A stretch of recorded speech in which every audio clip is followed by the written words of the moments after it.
agradeço demais a Isadora por sua disponibilidade em me receber para essa BEP. Eu estou em Londres sob a supervisão dela nesses meses. E por topar compartilhar conosco o seu trabalho, ainda mais num período acadêmico muito sobrecarregado. Eu sei que esse mês está puxado, então eu te agradeço especialmente por isso. E também ao Marco por abrir esse espaço, a Thaís, nossa jornalista, por ajudar na divulgação. Eu espero que seja um primeiro passo para muitos outros diálogos e parcerias com pesquisadores e pesquisadores do JEICT.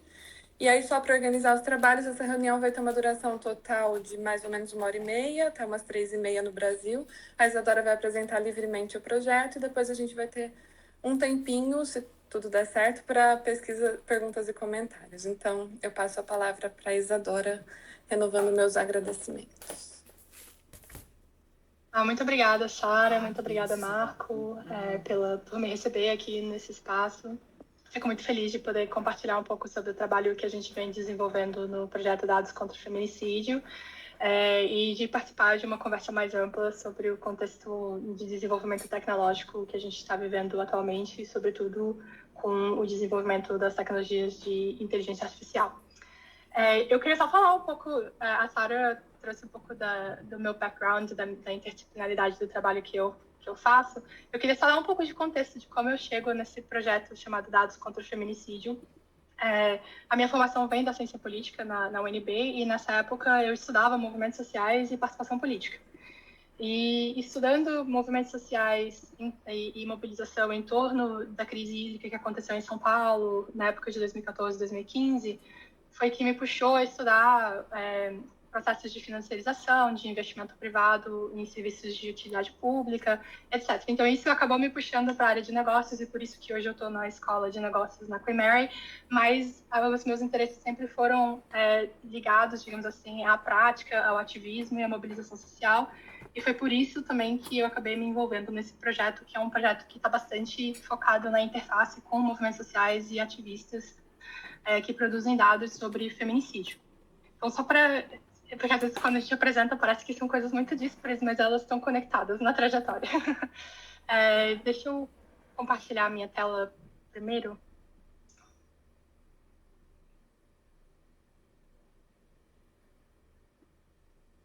Tá, tudo bem?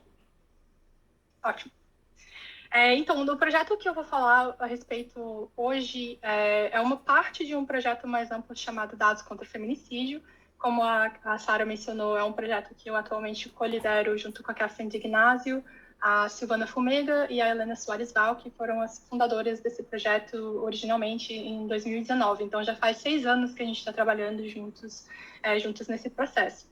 E eu queria usar esse trabalho que a gente tem desenvolvido como uma lente para a gente discutir um pouco sobre tecnologia, sobre inteligência artificial e sobre como a gente pode construir essas tecnologias por metodologias diferentes, metodologias mais participativas e que apoiem lutas por justiça social, nesse caso, a luta contra o feminicídio.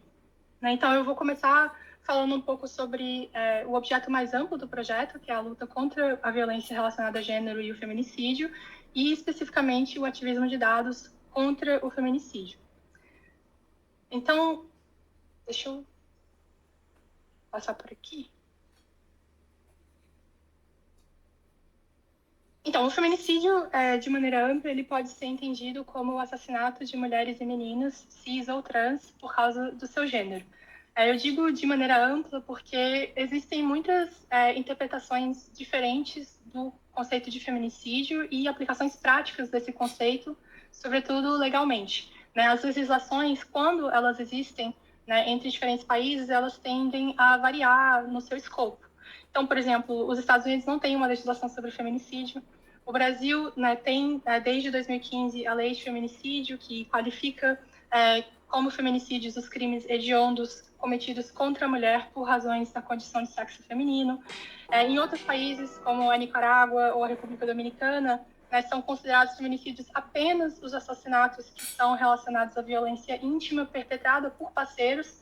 Então, os casos que ocorrem com motivação de gênero, mas não perpetrados por parceiros, não são considerados feminicídios. Então, existe uma variação bastante grande na maneira como esse conceito é trabalhado. Mas eu queria dizer que, em geral, na academia que parte de uma perspectiva feminista, entre as ativistas com as quais a gente tem trabalhado, a tendência de trabalhar com uma concepção internacional, transnacional e interseccional do feminicídio, né, que situa essa violência em relação a diferentes processos de subordinação de gênero que estão ligados a desigualdades raciais, a formas de violência econômica, a outras formas estruturais de opressão.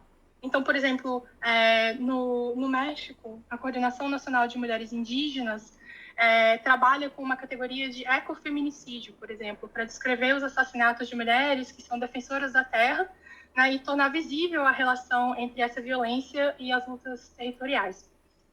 Então, o feminicídio ele é um problema global.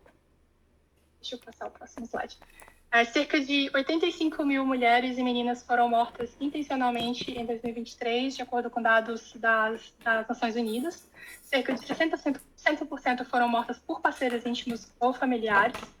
Né? E a gente tem visto, se vocês têm acompanhado na mídia, um crescimento também dos números de feminicídios no contexto brasileiro, né, ao longo dos últimos anos. Agora, uma questão importante, né, que para entender também o próprio ativismo de dados contra o feminicídio, é que essas estatísticas elas costumam subestimar os assassinatos, né, o número de casos que existe na população de uma maneira mais ampla, né. Essa subestimação ela acontece por diferentes motivos, desde o fato de que os registros públicos às vezes são imprecisos, ou não são existentes, ou são inadequados, até a própria subnotificação do fenômeno nas pessoas, ou famílias que não reportam, em alguns casos, ou o próprio processo de justiça não categorizar adequadamente um assassinato como sendo um feminicídio. Então, existem vários motivos para isso. Mas, para dar uma perspectiva a respeito, né, dessa subestimação, o Laboratório de Estudos de Feminicídio da Universidade Estadual de Londrina, que é um dos parceiros do nosso projeto, contou, em 2023, 1.706 feminicídios no Brasil, feminicídios consumados. Né? E essa estatística é 16% maior do que as estatísticas oficiais do país para aquele ano. E a gente vê esse padrão de subestimação nas estatísticas constantemente, não só no caso brasileiro, mas em outros contextos também. E é justamente para chamar atenção para essas lacunas, né, e para a natureza sistêmica dessa violência, que muitas ativistas e organizações da sociedade civil começam a produzir dados sobre os feminicídios ao redor do mundo. No nosso próprio mapeamento, assim, que é um mapeamento informal que a gente faz, a gente já catalogou mais de 190 projetos da sociedade civil que fazem algum tipo de monitoramento sobre feminicídios, né? E muitos começaram na última década, como vocês podem ver aqui nessa linha do tempo, né, nos últimos 10 anos, sobretudo pela força do movimento Nenhuma Menos, a partir da Argentina, a gente vê muitos protestos, muitas mobilizações acontecendo na América Latina e em outros países. Muitas dessas mobilizações inspiraram ativistas a produzir mais dados sobre feminicídio. Então, a gente vê um crescimento disso, né, ao longo dos últimos 10 anos, mas é importante destacar que existe uma linhagem mais longa desse tipo de ativismo que já vem de várias décadas de mobilização contra a violência de gênero, né? E eu acho que é importante também destacar que as ativistas, quando elas estão produzindo esses dados sobre feminicídio, elas não estão simplesmente contando por contar, né? Não é uma questão de achar que a gente ter melhores números, digamos assim, que isso vai resolver o problema. Na verdade, contar é só um primeiro passo, digamos assim, para poder responsabilizar as instituições estatais, para apoiar a ação coletiva e também para criar espaços de memória da vida dessas mulheres e meninas assassinadas. Então, quando as ativistas estão contando essas mortes, na verdade, elas também estão contando a vida dessas mulheres e meninos, como um ato de cuidado e um ato de memória, como uma colaboradora nossa do projeto tende a capturar esse processo. Então, no contexto do nosso projeto, a gente entende esses esforços de coleta e produção de dados como formas de ativismo de dados, né? Esse é o conceito principal com o qual a gente trabalha. São maneiras de produzir e usar dados para promover a mudança social, para apoiar estratégias políticas e construir novas formas de ação coletiva. Então, o objetivo mais amplo do projeto Dados contra o Feminicídio é apoiar os processos de produção de dados sobre feminicídio a partir de uma perspectiva ativista, contribuindo para as práticas, né, das organizações da sociedade civil e de ativistas individuais que estão tentando fazer esses processos de monitoramento em diferentes contextos.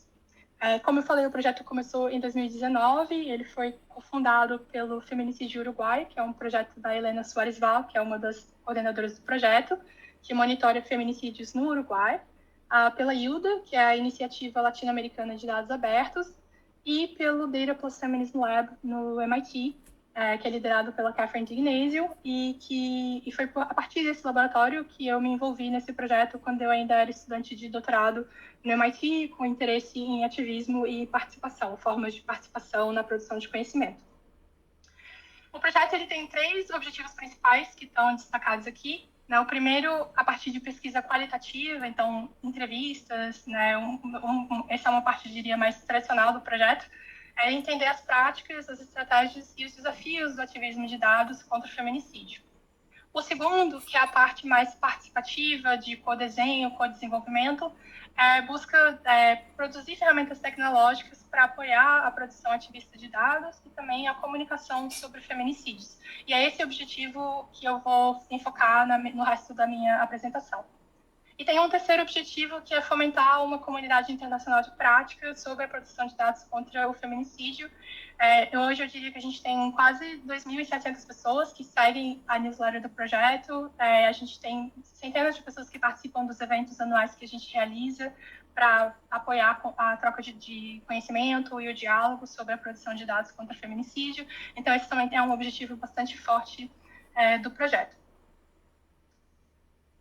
Nos últimos 6 anos, a gente já engajou com várias organizações da sociedade civil, movimentos sociais, ativistas de diferentes geografias, sobretudo nas Américas, né, que, de uma certa forma, são as geografias originárias do projeto, ali pelas cofundadoras, tanto por entrevistas para entender as práticas de produção de dados, como por processos de co-design e co-desenvolvimento de ferramentas, que são essas colaborações que estão destacadas aqui em laranja no mapa.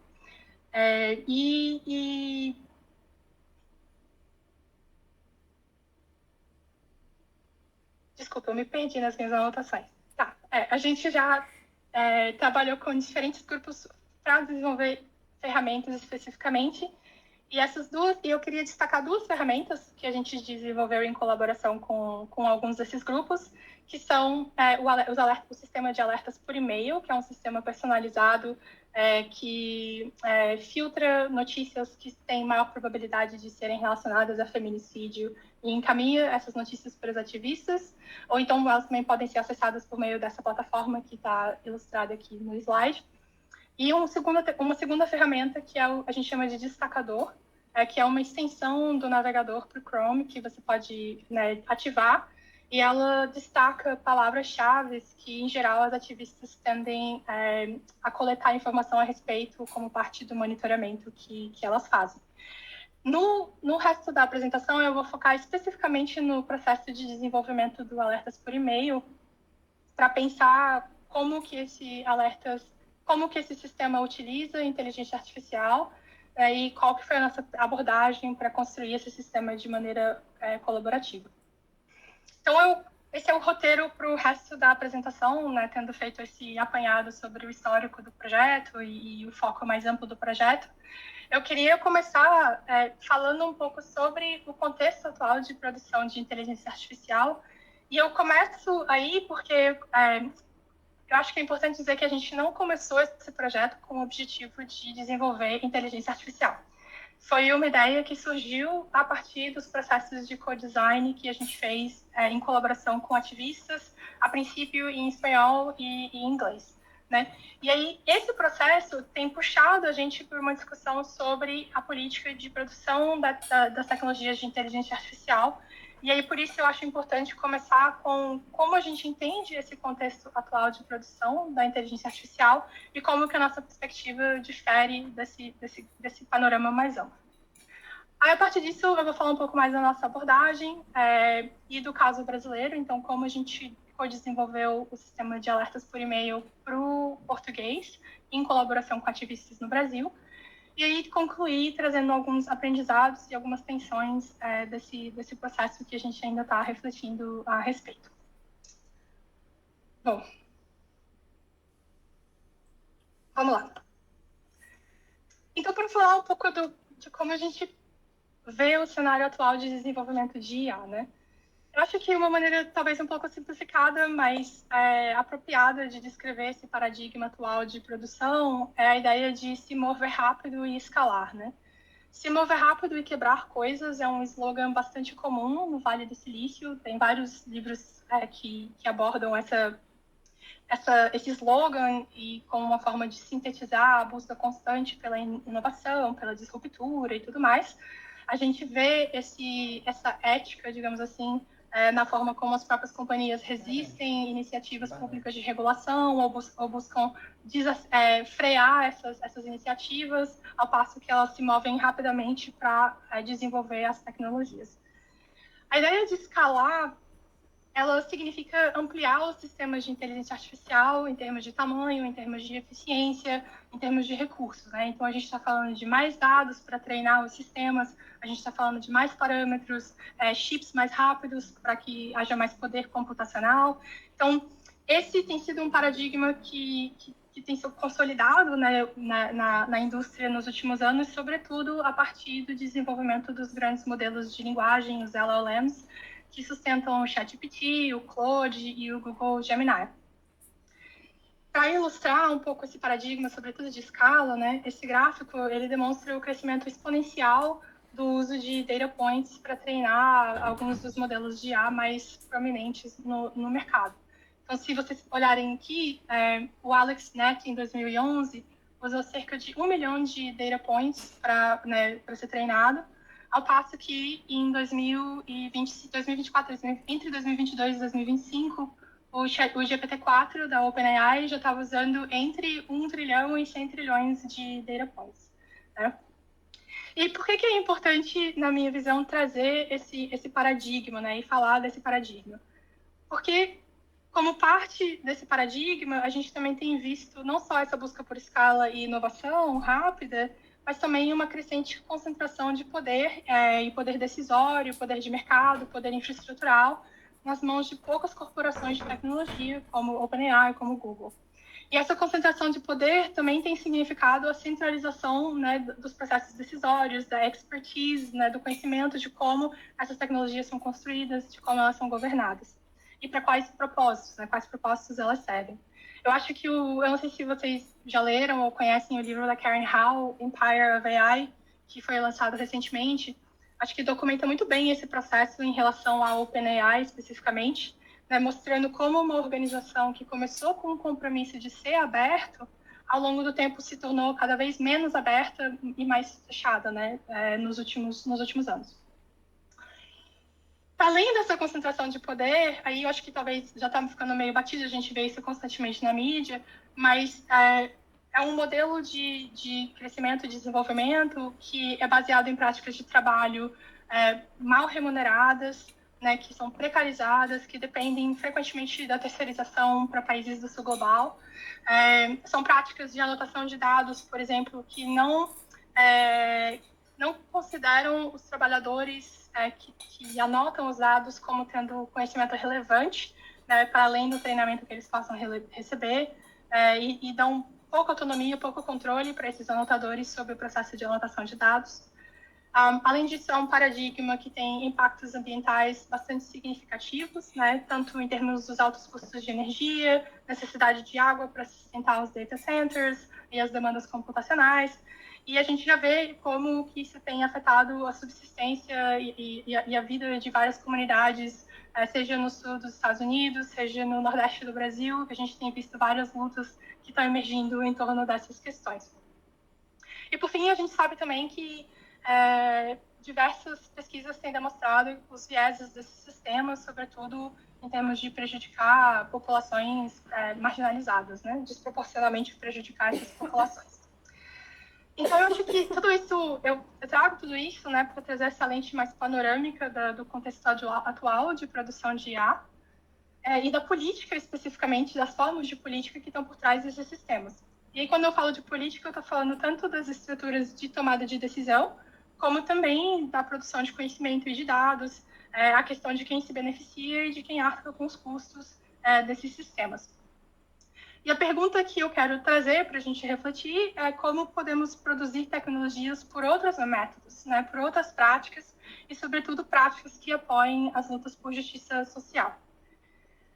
E aí eu coloco essa pergunta não para sugerir que a inteligência artificial é inevitável ou desejável necessariamente, mas para tentar explorar as possibilidades de construir tecnologias através de outras formas de fazer política, né? Então, esse é o espírito da pergunta.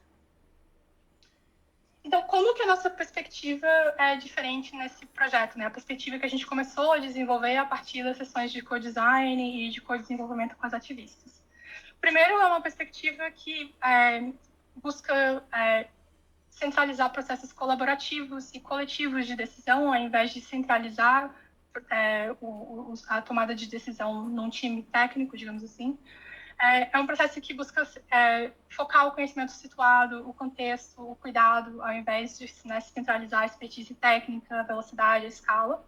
E, como eu falei, que busca apoiar lutas por justiça social, ao invés de buscar o lucro ou o desenvolvimento tecnológico como um fim em si mesmo. Esses princípios, essa perspectiva, ela é baseada em duas abordagens, né? Uma primeira abordagem é o feminismo de dados, com base no livro do mesmo nome, da Catherine d'Ignazio e da Lauren Klein. O feminismo de dados é um conjunto de princípios para pensar sobre os dados, tanto nos seus usos quanto nos seus limites, de maneiras que são informadas pela experiência vivida, pelo compromisso com a ação e pelo pensamento feminista interseccional. Esses princípios incluem tanto examinar e questionar as estruturas de poder desiguais que sustentam a produção de dados, como outros princípios, como tornar o trabalho visível, abraçar o pluralismo e considerar o contexto. A segunda abordagem são métodos participativos, e tem uma literatura crescente sobre IA participativa, né, que a gente conversa também a partir desse projeto. Que busca pensar a coprodução de dados e de sistemas baseados em dados, como IA, a partir da construção com comunidades afetadas e para comunidades afetadas, né, não sem elas, né? Isso vai além da simples consulta, que eu acho que é importante dizer, porque alguns estudos recentes têm mostrado que muito do que é chamado de participação no desenvolvimento de IA ainda é simplesmente consulta, né? Como esse estudo de Delgado e coautores. E a gente tem sempre uma perspectiva de pensar oportunidades de engajamento que sejam significativas, que abram espaço, né, para que as ativistas tenham influência sobre o design e o desenvolvimento das ferramentas, mas também que não seja só uma questão, um engajamento focado no desenvolvimento das ferramentas. A gente tem explorado outras possibilidades de colaboração, como coautoria, co-organização de eventos, etc., que eu posso falar mais também depois da apresentação. Então, como que isso se aplica na construção daquele sistema de alertas por e-mail que eu mencionei?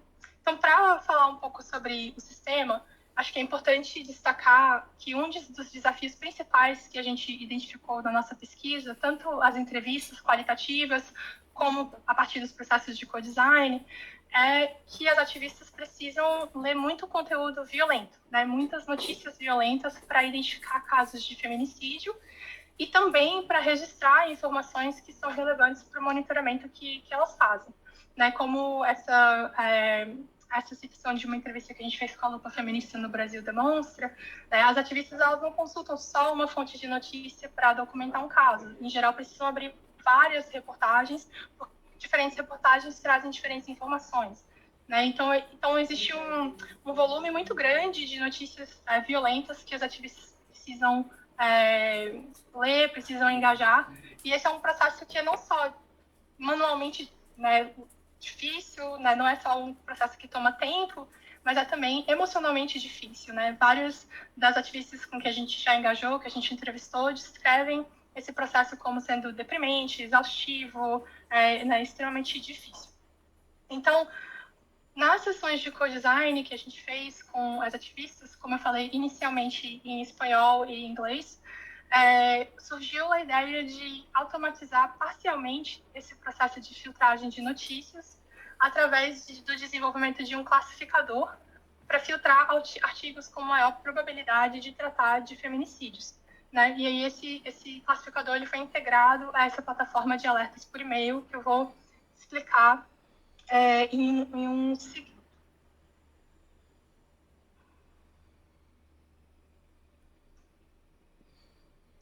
Então, como que funciona a plataforma?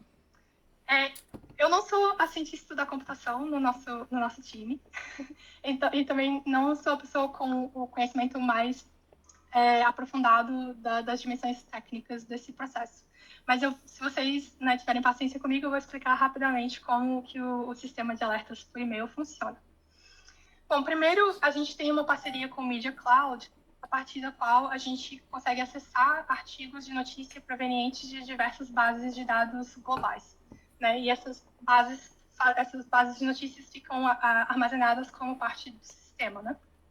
Então, quando uma organização ou um ativista cria um projeto naquela plataforma que eu mostrei, elas primeiro definem palavras-chave, né, que já são, às vezes, até cotidianamente usadas para buscar manualmente no Google, etc. Elas definem essas palavras-chave no projeto, nas configurações do projeto, e também definem um catálogo de mídia personalizado para a sua área geográfica de interesse. Então, por exemplo, pelo Media Cloud tem um catálogo de fontes de notícia para a Bahia, tem um catálogo de fontes de notícia para o Paraná, etc. Também tem um mais amplo para o Brasil inteiro. E as ativistas, eu vou falar um pouco mais sobre isso daqui a pouco, mas é possível acrescentar novas fontes de notícias se houverem fontes que não estão, né, no catálogo. Então, quando o sistema, né, vai buscar notícias, primeiro ele usa essas palavras-chave para buscar nos catálogos de mídia que já estão no sistema. Essa busca inicial, então, é filtrada através do classificador que a gente desenvolveu, treinado em dados anotados em colaboração com as ativistas. E aí esse classificador ele retorna resultados acima de uma determinada probabilidade de se tratar de um feminicídio. Esses resultados eles são agrupados, né? Então, por exemplo, se houver mais de uma notícia que se refere ao mesmo caso, ao invés de, né, ter vários links díspares, né, os links aparecem em conjunto na plataforma e são agrupados por e-mail também e encaminhados para as ativistas. E elas podem definir as configurações de frequência. Então, se elas querem receber diariamente esses alertas, ou se recebem semanalmente ou mensalmente, etc. Então, funciona basicamente dessa forma.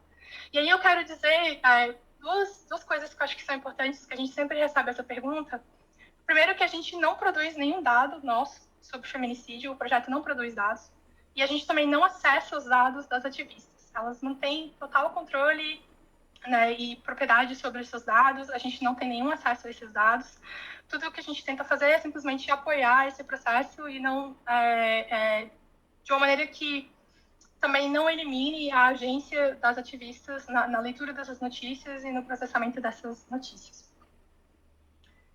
Então, para ilustrar um pouco melhor como que foi o processo participativo de desenvolvimento das ferramentas, né, eu vou falar um pouco sobre o nosso processo no Brasil. A gente criou esse sistema primeiro em inglês e em espanhol, em colaboração com ativistas, né, que trabalham nessas línguas. E aí, né, por contatos que nós fizemos com ativistas no Brasil, 6 ativistas de 5 grupos diferentes no Brasil demonstraram interesse em colaborar com a gente para estender esse sistema para o português. Então, é o grupo de trabalho sobre feminicídio na Bahia, o Fórum Cearense de Mulheres, no Ceará, o Laboratório de Estudos de Feminicídio no Paraná, o NEAS, que é o Observatório de Feminicídio de Londrina, também no Paraná, e a Lupa Feminista, que fica no Rio Grande do Sul. Como vocês podem ver um pouco, né, pela geografia, né, alguns desses projetos focam no monitoramento a nível estadual, então eles estão interessados, por exemplo, só nos feminicídios que acontecem no Ceará ou só nos feminicídios que acontecem na Bahia. O NEAS monitora mais na escala municipal, às vezes até alguns municípios no entorno de Londrina, mas com foco em Londrina. E o Laboratório de Estudos de Feminicídio, o LESFEM, busca feminicídios no Brasil inteiro. Então, é o único projeto que tem uma escala nacional. Então, entre 2022 e 2023, a gente trabalhou em colaboração com esses grupos para fazer duas coisas. A primeira foi anotar um conjunto de dados de artigos de notícia em português para construir o classificador para o português depois, né? E o segundo foi avaliar de forma participativa esse modelo, ajustando conforme o feedback das nossas colaboradoras, quando elas começaram a usar o sistema no seu dia a dia, né?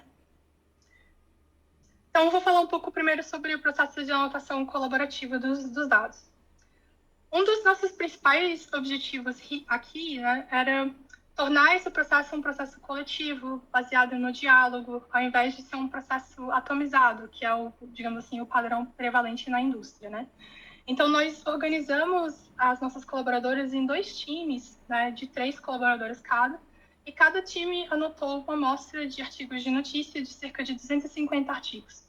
Então, anotar aqui significa categorizar os artigos para indicar se eles podem ser considerados ou interpretados como feminicídio, ou se referindo a um feminicídio, né? Se não se refere a um feminicídio, se refere a um transfeminicídio ou a um feminicídio tentado, por exemplo, essas eram algumas das categorias. E também tinha uma categoria de não é possível tomar uma decisão, né? Tipo, porque o artigo não tem informações suficientes para definir se refere a um feminicídio ou não. Essa também foi uma categoria bastante importante. Então, a partir, né, desse processo, a gente organizou 3 rodadas de anotação. Então, primeiro, as ativistas, né, categorizavam individualmente, mas depois se juntavam e discutiam as suas categorizações e chegavam, digamos assim, a um acordo prático sobre como que elas gostariam de categorizar aquele artigo. E a gente, nesse processo, eu acho que é importante a gente enfatizar que a gente tomou o tempo que precisava ser tomado, a gente buscou acomodar os ritmos, as disponibilidades dos ativistas, criar espaços de autocuidado, de cuidado coletivo, e isso foi algo que foi muito apreciado pelas nossas colaboradoras também, que né, também enfatizam na sua própria prática de produção de dados a questão do autocuidado e do cuidado coletivo na produção de dados sobre feminicídio. Um dos aprendizados desse processo foi que esses espaços coletivos eles não só serviam para apoiar essa construção do modelo, né, e o processo de anotação dos dados, mas também criaram espaço para o fortalecimento de laços e a troca de conhecimento entre as ativistas. Então, quando a gente perguntou ao final do processo de anotação de dados o que havia sido positivo ou surpreendente, várias das respostas enfocaram o compartilhamento de conhecimento, trazer as experiências mais próximas, aproximar as experiências, né? E aprender umas com as outras. Depois desse processo de anotação de dados colaborativo, uma pessoa do nosso time construiu um classificador, né, a partir dos dados que foram anotados, e aí a gente fez uma segunda etapa do processo, que foi a avaliação participativa de modelo, né? Cada colaborador, cada ativista criou um projeto na plataforma com a sua geografia específica, né? E durante 4 meses a gente pediu que elas respondessem surveys semanais sobre o projeto, sobre como que o alerta estava funcionando, se os resultados que estavam sendo trazidos pelos e-mails eram relevantes para o monitoramento que elas fazem. E a gente também teve 2 grupos focais para discutir esse feedback que a gente estava recebendo a partir dos surveys individuais, né?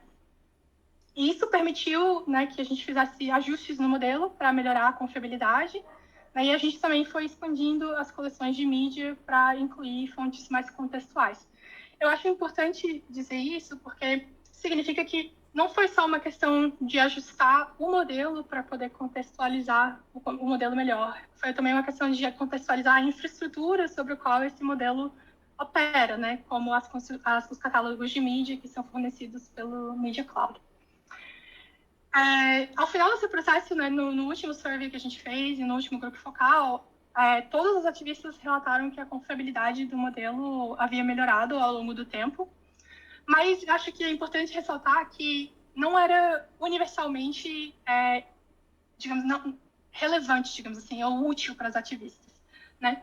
o nível de utilidade dependeu bastante da escala dos projetos, então foi muito mais útil para o LESTEM, que monitorava na escala nacional, ele dava com um volume muito grande de casos, do que para projetos que eram mais locais, né, e que também já tinham algumas fontes de informação bem estabelecidas.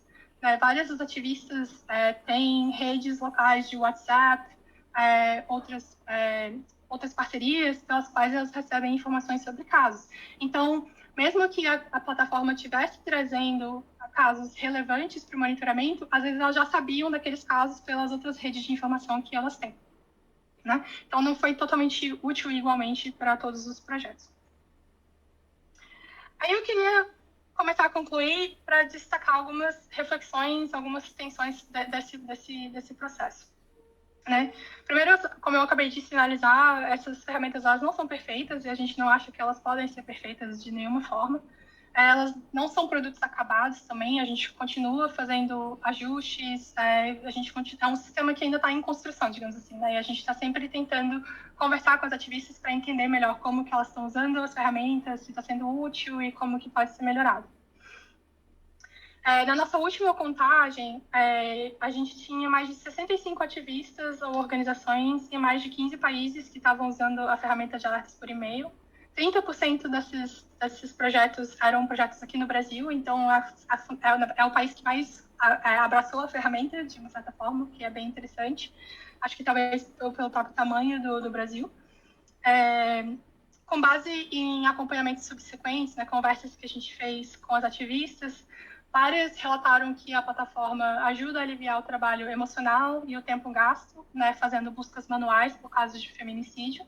E também, algo que a gente não esperava, ela tem sido usada por algumas das ativistas para avaliar a cobertura da mídia sobre feminicídios e fazer verificação cruzada com registros públicos.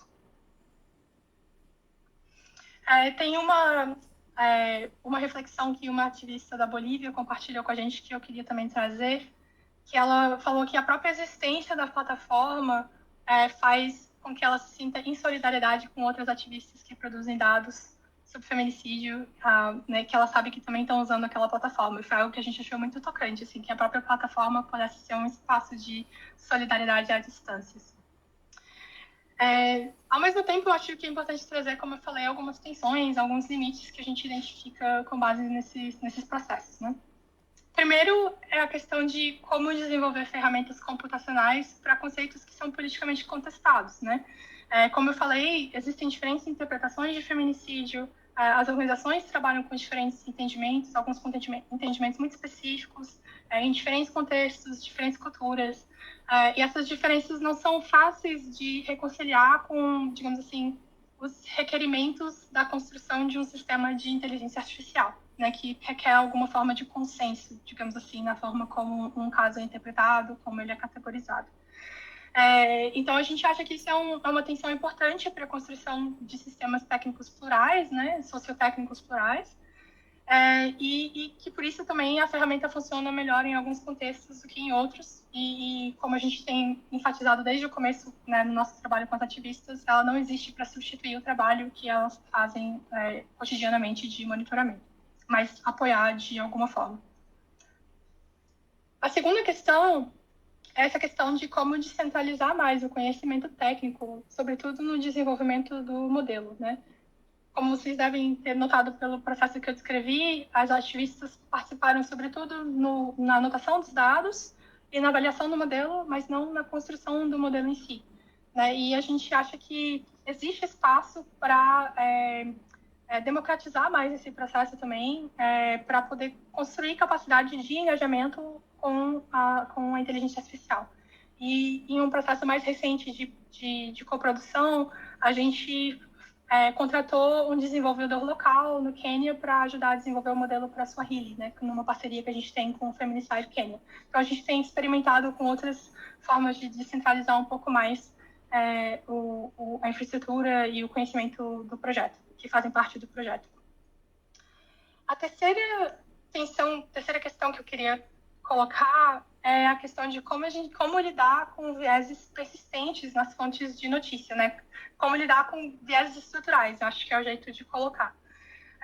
apesar dos nossos esforços de tentar, né, co-desenhar, co-desenvolver de uma maneira inclusiva desde o começo, uma das coisas que a gente tem aprendido né, nesses processos é de que o modelo funciona melhor para projetos que rastreiam todos os tipos de feminicídio, né, que tentam coletar informação sobre qualquer tipo de feminicídio, mas que ele é menos eficaz para ativistas ou grupos que monitoram, por exemplo, transfeminicídios ou feminicídios de mulheres e meninas indígenas, ou nos Estados Unidos tem um grupo que monitora especificamente assassinatos de mulheres negras pela polícia. Então, nesses casos, o sistema era muito menos efetivo. E a gente fez um estudo específico em colaboração com esses grupos, tentando desenvolver modelos ainda mais contextualizados para as necessidades desses grupos. E apesar de a gente ter tido algum sucesso, né, em criar esses modelos mais contextuais, ainda assim, né, a maneira como a mídia reporta sobre feminicídios ou o que a mídia reporta é um limite estrutural importante. Né, que existe uma tendência, e a gente percebe isso na nossa pesquisa qualitativa também, de noticiar os casos, né, que vão receber, teoricamente, mais atenção na mídia. Em geral, são casos de mulheres brancas, mulheres de classe média alta, etc. Então, esses vieses são muito importantes a gente manter em mente. Eu acho que também são barreiras aí estruturais para a construção de modelos que são mais contextualizados e mais plurais também. Então, essas são algumas das reflexões que eu queria trazer, que eu acho que pode ser interessante para a gente conversar a respeito. Antes de finalizar, eu queria simplesmente primeiro dar um alô para todo o nosso time e agradecer a todo mundo que faz parte desse projeto. Como vocês podem ver, são muitas mãos. O projeto não seria possível sem todas essas parcerias e sem o apoio de todas essas pessoas incríveis. Então, esse é um ponto. E a segunda coisa é também dizer que existem outras, acho que vocês já devem conhecer também, iniciativas que estão tentando reimaginar a inteligência artificial, em princípio, com base em princípios bastante parecidos com os que eu articulei aqui.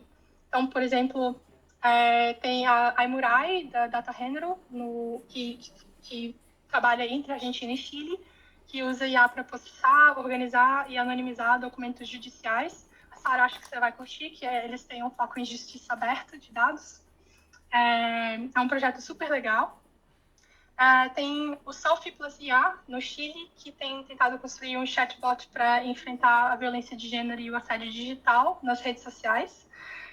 E no Brasil, a Asmina lançou recentemente a Quitéria, que usa IA para ajudar no monitoramento da agenda legislativa sobre questões de gênero. Bom, se vocês quiserem saber mais sobre o nosso projeto, a gente tem um site em que a gente coloca todas as informações, eventos, também todas as publicações, desde os artigos até a gente publicou ano passado um relatório mais acessível, que condensa 5 anos de insights do projeto. Tem o livro da Catherine, que saiu recentemente também, que fala sobre ativismo de dados de uma maneira mais ampla e também fala, né, sobre o processo de construção das ferramentas que a gente tem desenvolvido.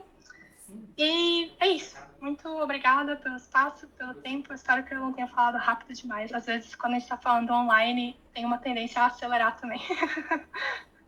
É isso. Maravilhoso, obrigada, Isadora. Foi ótimo. Nada muito acelerado. Só aproveitando para mostrar o relatório, tem versão impressa, que é uma coisa luxuosa e maravilhosa nos dias de hoje. A gente tem a possibilidade de ver os resultados de pesquisas na mão, né? Eu acho que faz diferença. Claro, quando você voltar para o Brasil, eu tenho que te dar mais umas cópias e daí dá para você distribuir também para o pessoal. Perfeito, ótimo. Eu acho que a gente pode abrir para perguntas. Eu tenho algumas, mas eu posso ficar para o fim. Eu vou dar a palavra para todo mundo que certamente todo mundo tem comentários e perguntas a serem feitas. Então, fiquem à vontade. Sem timidez.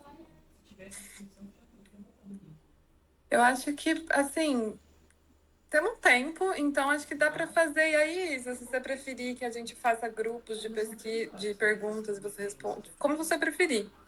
Não sei, vamos começar com o Marco e aí você me diz se já quer responder direto ou se prefere recolher algumas outras. Tá bom, tranquilo. Isadora, brigadíssimo, novamente. 2 perguntas, tentar resumir, assim. Eu fiquei muito interessado na sua discussão de expertise, né? Você falou fugir da expertise e ir para dados situados. Queria entender melhor o que vocês fizeram. Outra coisa, entender melhor a questão do viés. O que a ferramenta ajuda melhor alguns grupos e não outros. Não é só uma questão de escala, ou é algo mais, né? Porque como é que a gente lida com isso, teoricamente e praticamente? Só isso. Ótimo. Perfeito. Não, obrigada pelo espaço para poder desenvolver essas ideias um pouco melhor.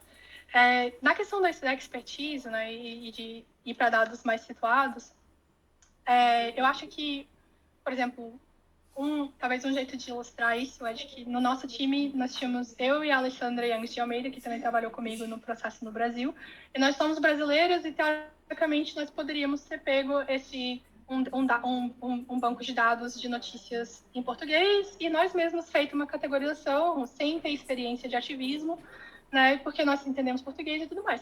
Mas isso seria contra esses princípios que a gente está tentando desenvolver e articular, né, de que o contexto, o conhecimento situado e a experiência vivida dos ativistas de monitoramento de dados é extremamente relevante para que o modelo, de fato, traga notícias que são relevantes para o monitoramento que elas fazem.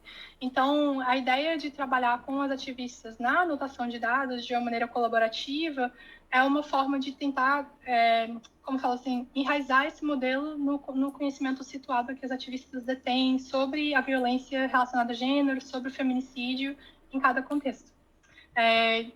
Espero que ajude Legal. E a segunda pergunta dos vieses, essa pergunta é muito boa. Eu vou compartilhar o paper que a gente escreveu sobre isso, que eu acho que vai ser útil. Mas acho que acho que a questão da escala é importante, mas eu acho que ainda mais é uma questão dos vieses na mídia, como eu mencionei, né? Porque a mídia extremamente subreporta casos que têm a ver com transfeminicídios, em geral por não nomear, né, apropriadamente a identidade de gênero, né, dessas pessoas. Subnotifica também casos envolvendo pessoas de comunidades indígenas. Então, eu acho que isso, assim, a gente pode tentar construir um modelo super específico, super contextual, que foi o que a gente tentou fazer em parceria com alguns grupos nos Estados Unidos, que monitoram assassinatos de mulheres indígenas, meninas indígenas ou assassinatos de mulheres negras, mas a gente estava sempre chegando na barreira estrutural de que não tinha casos suficientes sendo reportados para a mídia. Então, se a fonte de dados são notícias da mídia, então esse é um limite bastante claro para o que esse modelo pode, de fato, trazer à tona, né? Então, mas eu vou compartilhar aqui no chat, já pego o paper que a gente fala sobre isso, que eu acho que pode te interessar, Marco. Samíria. Olá, pessoal, boa tarde. Como a Sara colocou, eu sou doutoranda aqui da UFSCar, né, sob orientação da professora Wanda Hoffmann, e tive o privilégio de conhecer o Marcos num seminário por convite da Sara. Ó, Isadora, assim, abrilhantou a minha qualificação daqui mais ou menos uns 10 dias, eu qualifico agora dia 8 de maio, e a pergunta do Marcos foi muito em contra minha, né? Eu estou propondo, eu acho que eu dou um passo atrás de uma ferramenta de tecnologia plural. A minha proposta é o desenvolvimento de um protocolo interseccional de gênero e identificação de viés no design de serviços públicos digitais. Então, assim, eu sou servidora do INSS, né?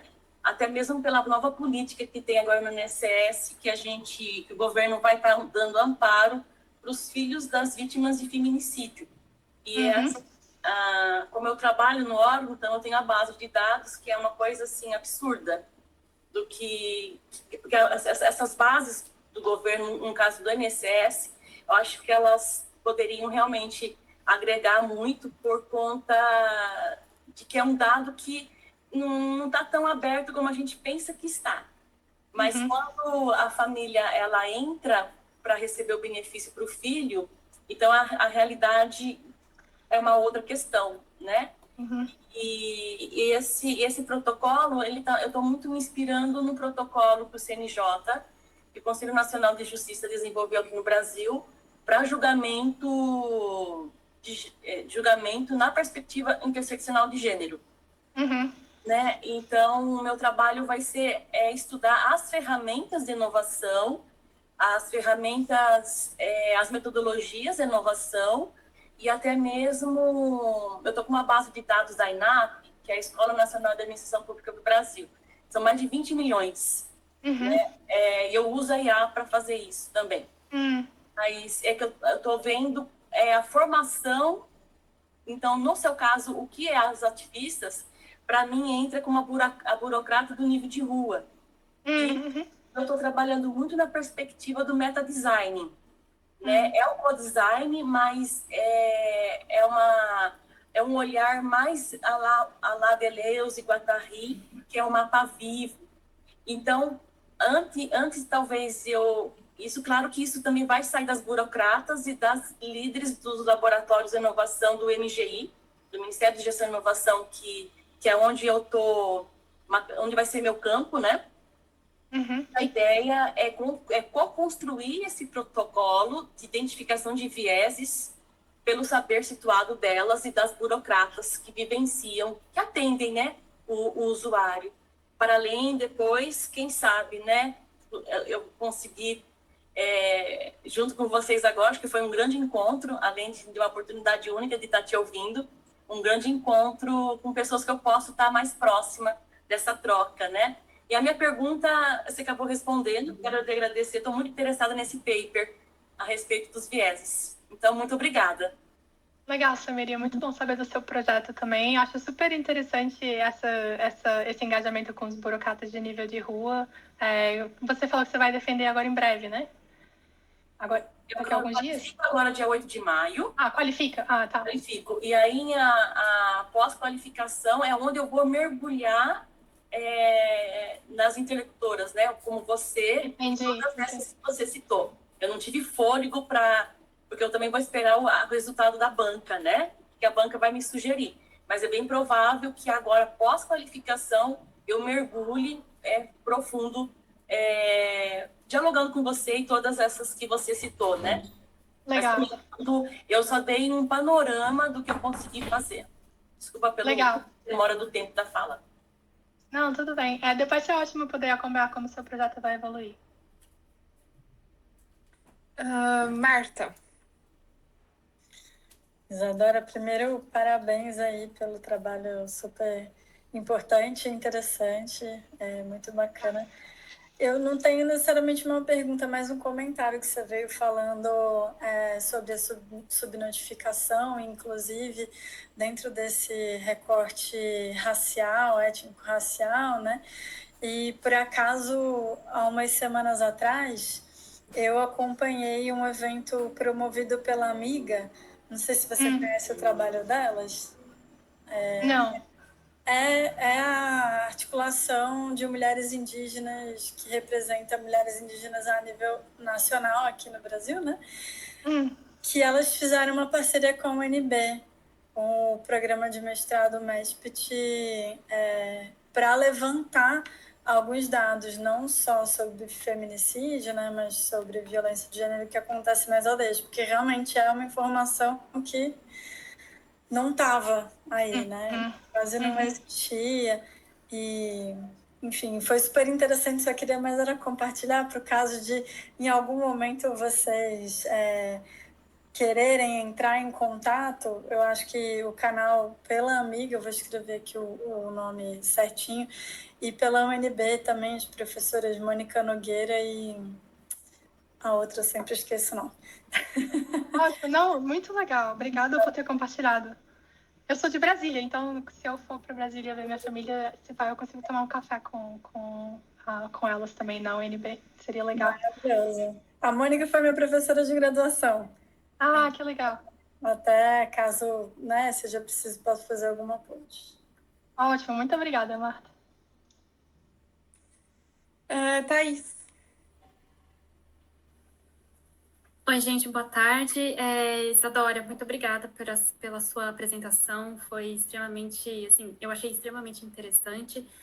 Só para fazer uma rápida contextualização, eu estou atualmente no doutorado e estou investigando a produção de conhecimento científico dentro de um laboratório de IA.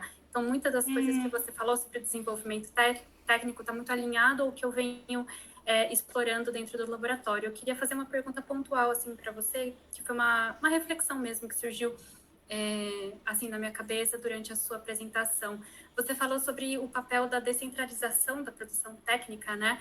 Uhum. E eu queria perguntar para você, qual você acha que é o papel da interdisciplinaridade nesse processo? Porque você falou, narrando, né, o projeto e falando das pessoas que fazem parte, né? São pessoas que vêm de áreas distintas, sejam elas técnicas ou não, sejam elas dentro da academia ou não, né? E você falou que, normalmente, para produzir modelos algorítmicos, tem que ter algum tipo de consenso, né? E eu queria saber o que você interpreta da interdisciplinaridade desse processo e como que essa descentralização pode, talvez, abraçar os dissensos e, talvez, os atritos que podem ser muito produtivos entre as áreas. Por exemplo, esse conceito, ele funciona de diferentes maneiras entre as áreas, dentro da computação, dentro da sua área, né? Só quais comentários você tem em relação a isso? Muito obrigada, viu? Obrigada, Thaís. Essas excelentes perguntas também. E são reflexões assim, que eu não diria que a gente tem respostas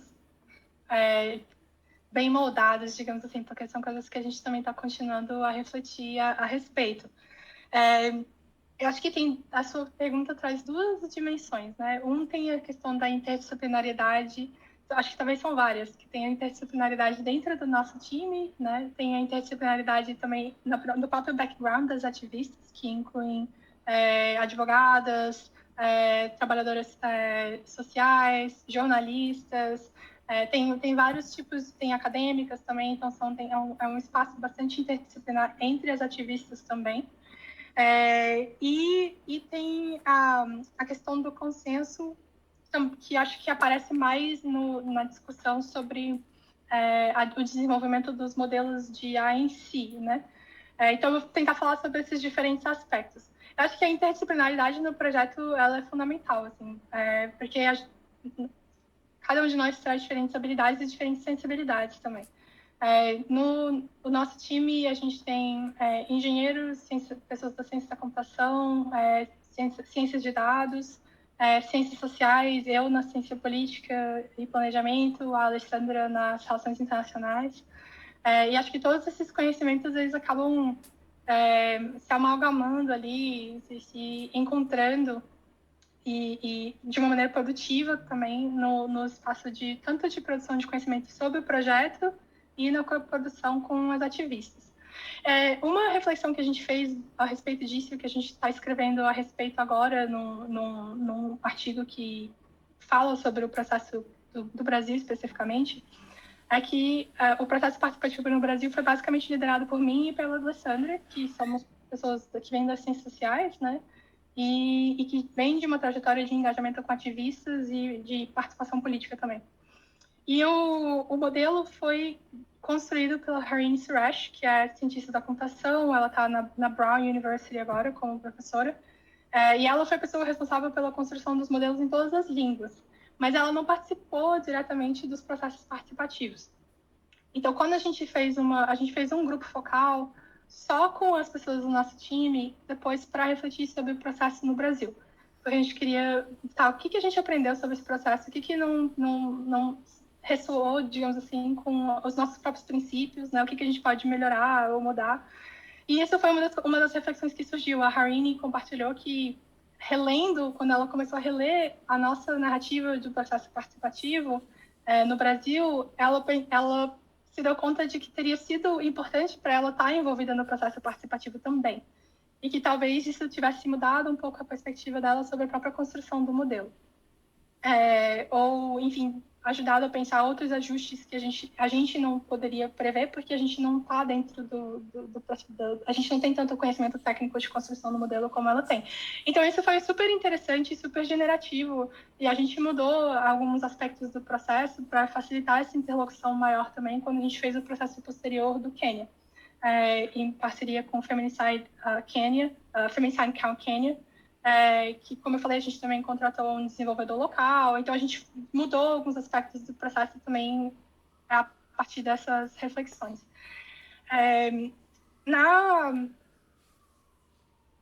No nível, né, das ativistas, assim, eu posso falar só das nossas observações, dos diálogos que surgiam no contexto da discussão da anotação das categorias, né? quando a gente estava construindo a base de dados.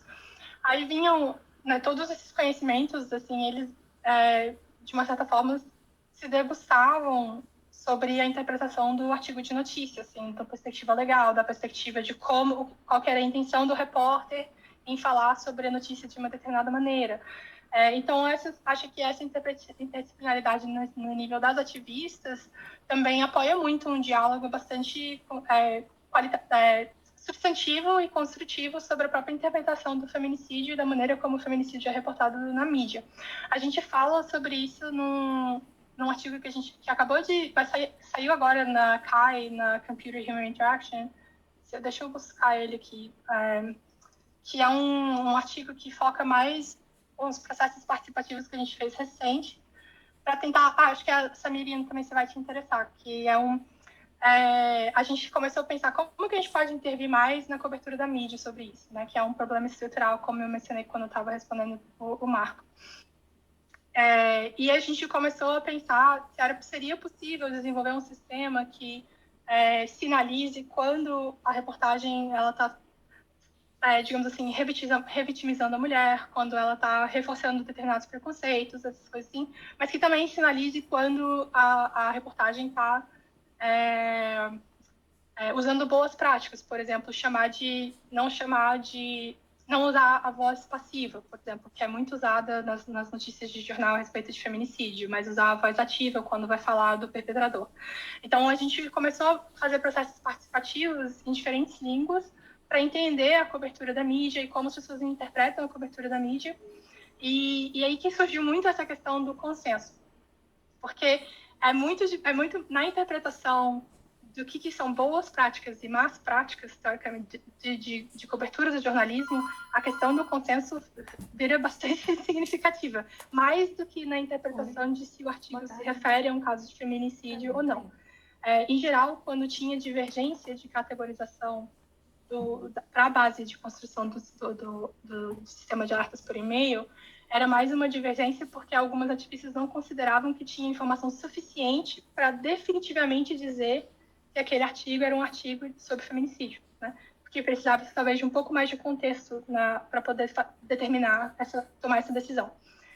Ao passo que, quando a gente está falando de simplesmente dizer se, por exemplo, a notícia está cobrindo bem ou não está cobrindo bem, aí as interpretações culturais, linguísticas, elas começam a divergir bastante. E a gente fala sobre isso nesse novo artigo que eu vou compartilhar assim que eu achar o link, sobre a construção de uma espécie de consenso tático, assim, que não é um consenso que está tentando impor uma interpretação, mas que está convergindo em torno do que é possível negociar e concordar naquele contexto. Que talvez seja um conceito interessante de explorar ou pensar a respeito. Desculpa, foi uma resposta longa, mas é porque essa pergunta trouxe várias coisas. Ótimo. A Thaís acabou de chegar de volta aqui em Londres também. Quem sabe uma hora a gente não toma até um café. Vamos, sim, vai ser ótimo. Vai ser legal. Vai ser muito bom. Tem uma pergunta no chat, a Ítala está sem microfone, então eu vou repassar. Ela pergunta duas coisas. O projeto atua nas Américas e na África subsaariana. Que diferenças vocês encontraram entre América Latina e África subsaariana, em termos de produção dos dados sobre o feminicídio? E a segunda pergunta, vocês trabalham em 15 países com diferentes marcos de governança de proteção de dados. Como que vocês garantem a proteção dos dados das pessoas vítimas de feminicídio nesses países? Tá. Eu vou começar pela segunda pergunta. Como eu falei, a gente não retém nenhum dado, a gente não acessa os dados das ativistas, a gente não processa esses dados de nenhuma forma.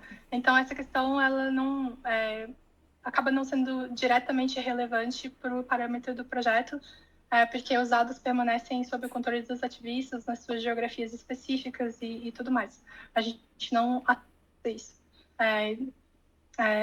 A primeira pergunta sobre diferenças entre América Latina e Quênia, essa é uma pergunta difícil para responder, porque eu não estava tão diretamente envolvida no processo colaborativo com o Feminicide Count Kenya, que foi o processo mais recente. Foram outras pessoas do nosso time que lidaram com esse projeto. A gente tem um artigo que já faz alguns anos, acho que ele é de 2022, 2023, que tenta abordar as diferenças entre as... Não, na verdade, a gente nem focaliza as diferenças, a gente focaliza mais as similaridades entre as práticas de produção de dados das ativistas, que tendem a documentar as categorias que elas documentam, que tendências semelhantes, principalmente as categorias principais, nas bases de dados. A gente documenta quais são as ferramentas digitais que são usadas. Muitas das ativistas usam Excel ou Google Sheets. Tem 1 ou 2 casos que usam só o Word mesmo para documentar os casos. Enfim, a gente tenta... Eu vou compartilhar o link também desse outro artigo, que é o Feminicide and Counter Data Production.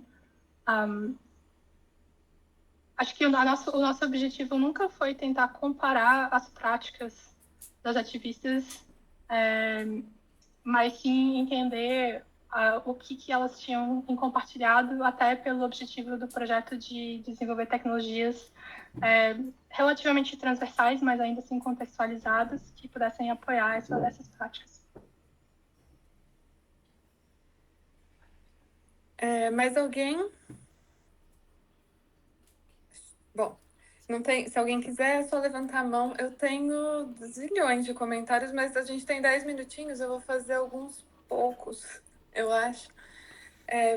Primeiro, eu gostei demais de ouvir, eu li o relatório, já tinha te ouvido falar, mas gostei, enfim, de ouvir um pouco mais e dessa perspectiva da produção das ferramentas, porque eu encontrei muitas similaridades, ressonâncias, sei lá, entre as coisas que eu tenho investigado, ainda que por uma abordagem teórico-metodológica completamente diferente, mas os trabalhos, o empreendimento mesmo sociotécnico das pessoas com quem eu tenho interagido e tenho procurado entender, e a pesquisa que o projeto que vocês estão conduzindo.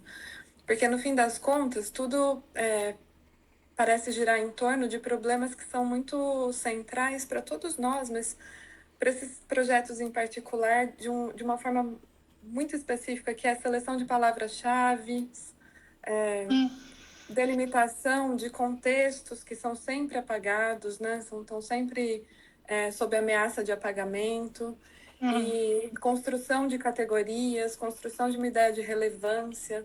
Assim, na minha pesquisa, quando eu trabalhei com esses burocratas, né? São também, enfim, tem um pouco a ver ali com a pesquisa da Samira, com esses burocratas que estão super invisibilizados, mas estão tentando construir justiça, né? Eram essas as questões principais, assim, como lidar principalmente com isso, né? Contexto sempre sob ameaça de apagamento, a partir de construção de outras ainda palavras-chave, categorias que possam ser úteis, que possam dar liga a contextos, conceitos e ideias que são muito diferentes entre si. Então, eu não sei, gostei, não é uma pergunta nem nada, mas achei super interessante porque a gente está falando de justiça e a gente está falando de práticas de documentação mesmo, né? Assim, técnicas de documentação muito, de novo, invisibilizadas, tratadas como neutras. Não tem nem o glamour da IA. É um passo atrás mesmo. Uma galera que está há anos ali tentando categorizar, criar, mas qual palavra-chave é mais útil e tal. Então, achei super interessante, enfim, pensar nessas possíveis pontes entre as nossas pesquisas para continuar conversando, né? E aí, só algumas outras perguntas. Agora, no fim, estava falando um pouco sobre os jornalistas e como isso aparece na mídia e tudo mais. Lendo o relatório e te ouvindo, tem isso de que as ativistas, em sua grande maioria, são dependentes, né? Não sei se dependência é uma boa palavra, mas, enfim, elas apelam mais para a mídia do que para processo judicial, por exemplo. É de lá que elas, a partir desse material, que elas tentam monitorar o feminicídio, né? E uma pergunta pontual era se existem, não sei, ambições no projeto de diálogo diretamente com jornalistas. Como vocês estão pensando em agir mais diretamente na forma como essas notícias são? Agora você já até falou um pouco, mas queria entender um pouco mais sobre, enfim, vocês estão pensando em como ler a notícia, certo? Como categorizar as notícias e tudo mais. Mas existe diálogo direto com os jornalistas, com os meios de comunicação e tudo mais? Essa era uma pergunta. A outra coisa é um comentário. Assim, na página 24 do relatório, e na sua fala você passou por isso também, vocês falam sobre a questão do cuidado, né? Do autocuidado, do cuidado com as próprias ativistas que estão sempre expostas a muita violência, num nível absurdo, estarrecedor, que destrói todo mundo e impede que você tenha força para agir, né?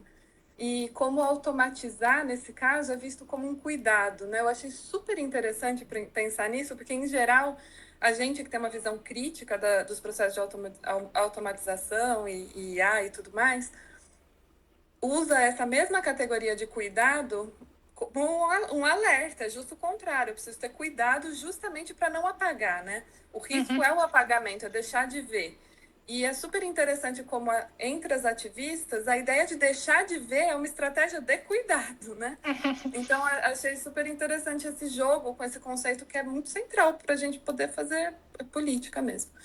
E o outro é do banco de dados como um lugar sagrado, que também aparece no relatório na página 23, né? Para elas, a construção de bancos de dados como lugares sagrados. Achei imagens muito interessantes, se tiver tempo de falar alguma coisa, seria legal. E, finalmente, enfim, depois a gente segue conversando, mas... você estava falando sobre as categorias, construção de categoria, e como é difícil pegar a subnotificação em grupos interseccionais muito específicos, né? E aí eu queria ouvir um pouco mais, não sei se é possível falar disso, que talvez seja um pouco mais técnico, como a construção de categoria hierarquizava ou não essas categorias e essas subcategorias, feminicídio, ecofeminicídio, porque isso me interessa porque na justiça isso é uma super questão.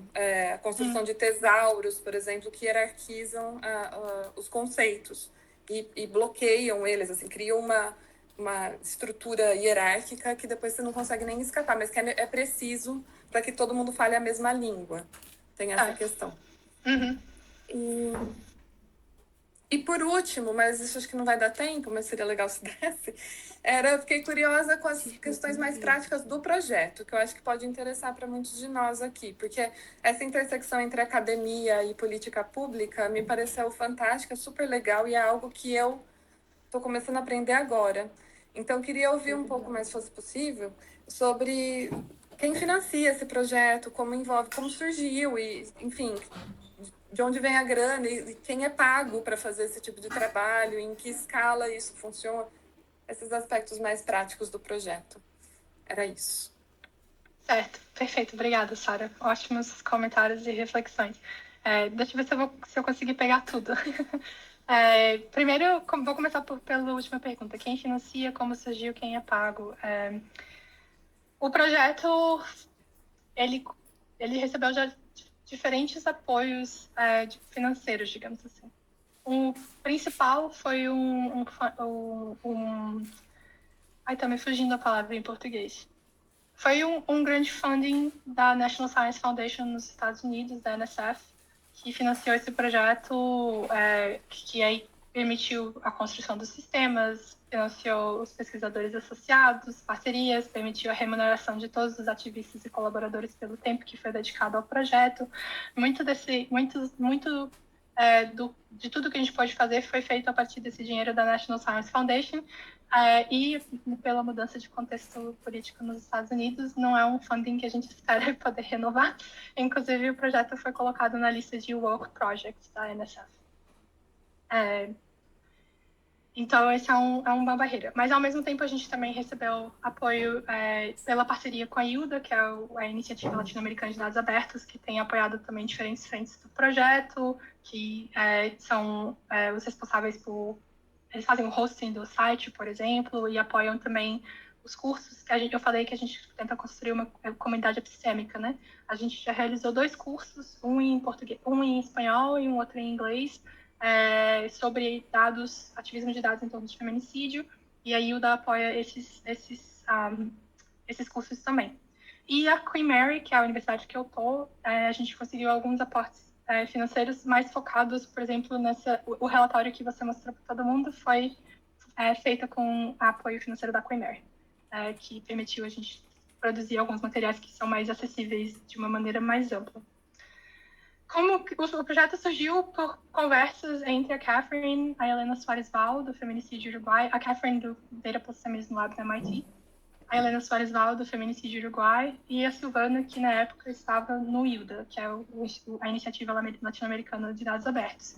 e elas se juntaram e decidiram construir esse projeto de pesquisa. E vários de nós que são colaboradores até hoje entraram por terem passado pelo Data plus Feminism Lab no MIT, que era o principal braço acadêmico, digamos assim, do projeto. Eu espero que isso ajude com as dimensões mais práticas do processo. E deixa eu voltar aqui em algumas questões que você trouxe.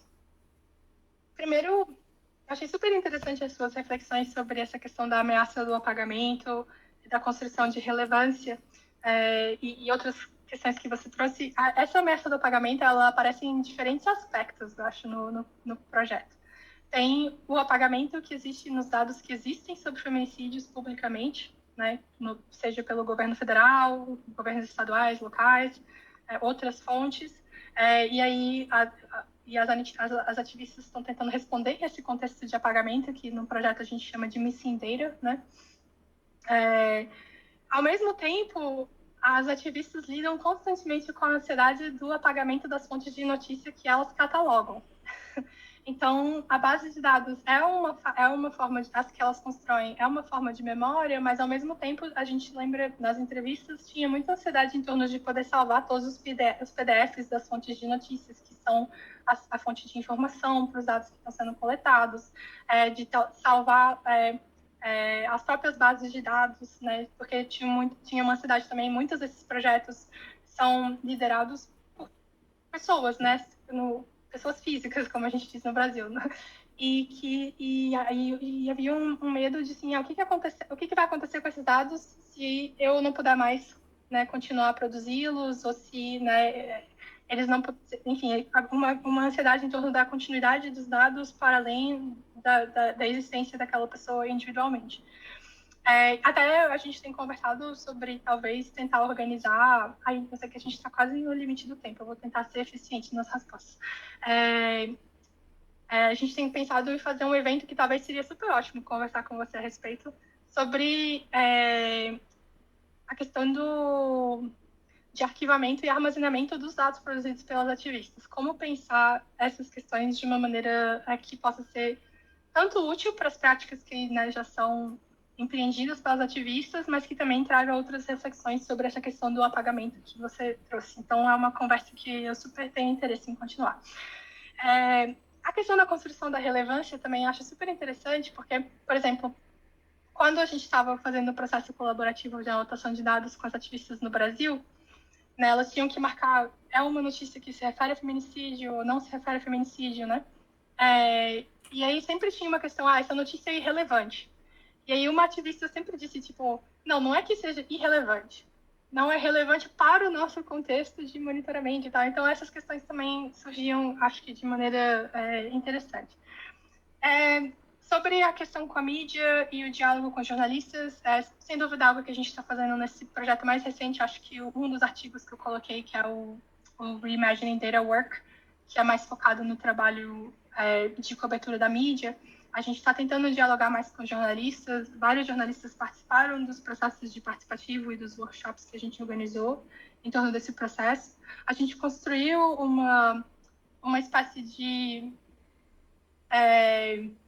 guia, digamos assim, de boas práticas e práticas não...